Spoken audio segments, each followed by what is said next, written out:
And finally, the tender summary. Look at that! As the name suggests, this tab is the summary of all completed fields, giving you a visual overview of the tender. It's good to note that your estimated profit is calculated by using the labour input in the overall settings and combining the number of A grades and apprentices you'll expect to engage to complete the project. Make sure in the tender summary you apply all relevant markup percentages to the fields that suggest to do so. And you're done!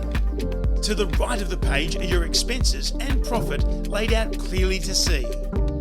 Have a look below the tender summary. This is where you'll see all the supporting information needed for your tender in one spot. In the At a Glance section, you can see the total hours as well as total material with and without a markup and any other markups associated within this tender.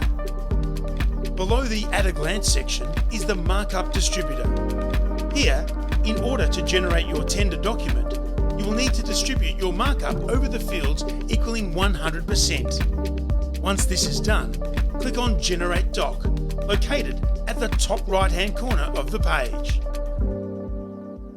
With your first tender done, good luck! You are now equipped to estimate with confidence.